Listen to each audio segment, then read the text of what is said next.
terjadi banyak pengikisan atau erosi, maka lapisan bunga tanahnya pun akan menghilang. Akibatnya daerah tersebut akan lebih cepat tandus. Namanya proses erosi ini bisa beragam. Sebagai contoh, bila hutan semakin banyak kekurangan pohon atau gundul, maka erosi pun bisa berlangsung dengan lebih cepat.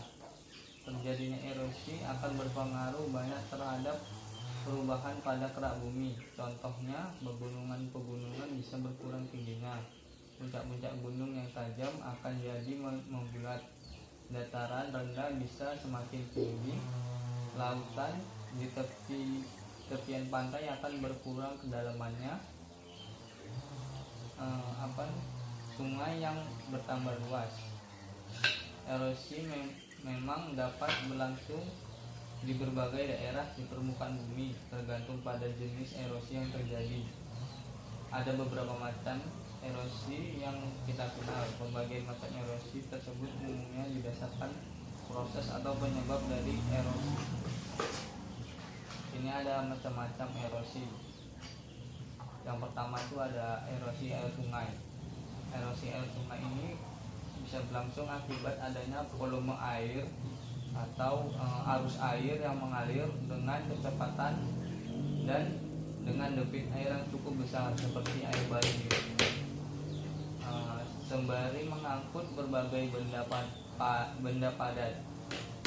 Aliran air ini akan menimbulkan pengikisan hulu sehingga terbentuklah lembah-lembah ngarai, sungai serta jurang-jurang yang dalam. Kayak yang kita tahu itu kayak yang di sungai-sungai itu, kalau dia air banjir itu kan banyak bawa-bawa kayak pohon-pohon kayu gitu kan, nanti itu jadinya dia samping-sampingnya itu tinggi sama air itu, jadinya dia longsor. Itu yang disebut namanya erosi air sungai. Kalau yang kedua ini ada erosi air laut. Erosi air laut ini lebih sering dikenal sebagai abrasi. Erosi air laut ini disebabkan oleh adanya pukulan ombak laut yang menerpa tebing-tebing pantai secara terus-menerus sehingga terjadi kerusakan. Ini kalau erosi laut ini kayak dia air yang pasang, dia yang ombaknya tuh yang sangat berat dan sangat tinggi yang menerpa itu tebing-tebing. Makanya kalau tebing-tebing yang di dekat-dekat itu kan agak ambles.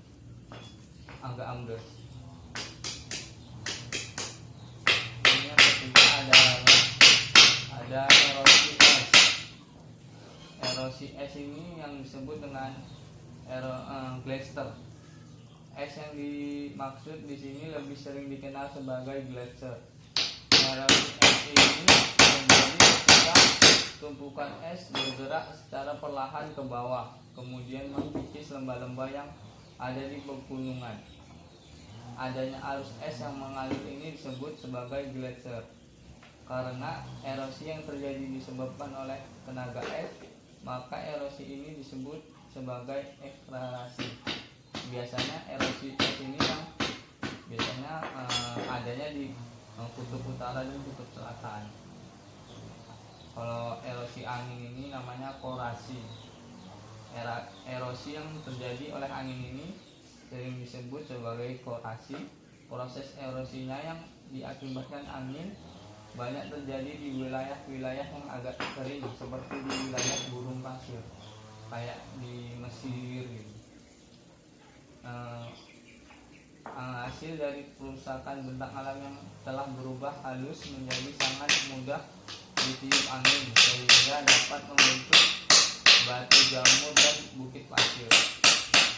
Ini erosi angin ini biasanya di kayak di Mesir kan, yang banyak gunung-gunung pasir. Ini yang kelima ada erosi percik. Erosi percik ini adalah jenis erosi yang berupa percikan tanah halus yang terjadi karena tetesan air hujan. Dia erosinya karena ada tetesan air hujan, makanya itulah yang disebut dengan erosi percik pada batuan atau tanah. Erosi ini dapat mengakibatkan material atau tanah menjadi lapuk dan sangat mudah hancur. Karena kalau erosi percik ini kayak erosi dari air hujan, dia kan kayak jatuh terus menerus, kayak batunya tuh kayak ada buangnya itu, kayak ada menjadi bulatan gitu. Itu namanya disebut erosi percik. Kalau yang keenam ini adalah erosi permukaan atau erosi lembar. Erosi permukaan ini sering disebut sebagai erosi lembar.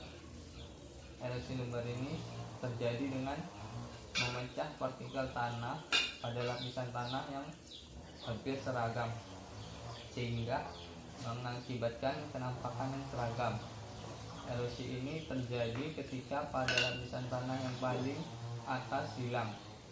Erosi permukaan dapat mengakibatkan tanah menjadi tandus karena lapisan humus yang menentukan kesuburan tanah jadi hilang. Yang ketujuh ini ada erosi alur. Alur ini seperti pengikisan tanah sehingga mengakibatkan alur-alur yang searah dengan kemiringan pada lereng alur.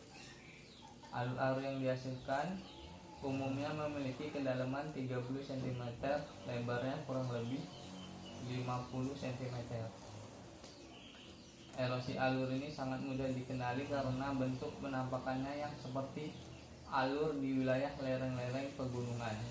Selain itu, erosi alur ini sering terjadi di tanah-tanah yang baru saja diolah. Kayak erosi alur ini kayak yang di itu apa namanya tuh, yang di Keramat itu. Dia kan di lereng-lereng itu. Kayak gitulah erosi alur namanya. Kalau ini adalah 8 yang erosi parit. Erosi parit ini jenis erosinya diakibatkan oleh air dengan sangat kuat. Karena begitu kuat, maka lereng-lereng yang terkena erosi parit ini akan terbentuk menjadi parit V atau U.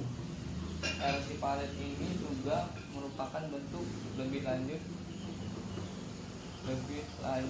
dari erosi alur. Erosi parit menghasilkan alur-alur dengan kedalaman yang lebih dari 30 cm.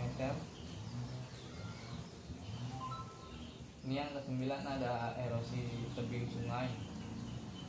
Erosi tebing sungai terjadi ketika lembah sungai jadi bertambah lebarnya, yang dikarenakan adanya pengikisan dinding sungai atau erosi lateral.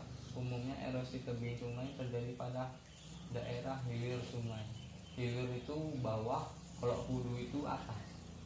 Kalau makanya tidak disebutkan yang hulu, makanya kita itu kan di atas. Kalau misalnya kan ada namanya tuh di Seruwe ya. Nah, itu Seruwe daerah hilir namanya.